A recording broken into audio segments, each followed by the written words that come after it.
আজকে একটা জিনিস নিয়ে আলোচনা করব, যেটা আমার কাছে কিছু পেশেন্ট বেশ কিছুদিন ধরেই আসছেন, আগেও আসতো, কিন্তু তখন আমাদের কাছে খুব একটা সলিউশন ছিল না।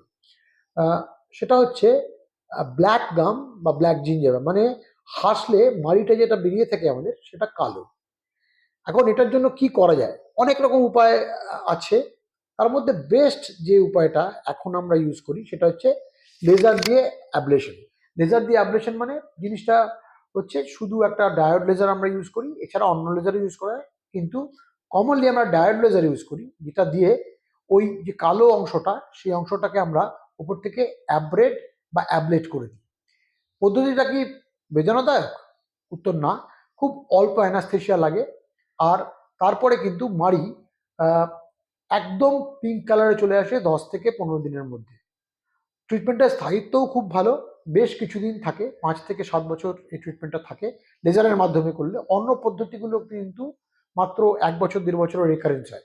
অতএব যদি আপনার চেনা কেউ থাকে, বা আপনি যদি এই সমস্যায় ভুগে থাকেন যে আপনার কোনো একটা মাড়ি বা হাসলে যে অংশটা দেখা যায় সেই অংশটা কালো, সেক্ষেত্রে কিন্তু আপনি আপনার নিকটবর্তী কোনো ডেন্টাল সার্জনের কাছে গিয়ে বলতে পারেন যে আমি এটাকে পিঙ্ক বা নর্মাল যে কালার গোলাপি রং সেটা করতে চাই।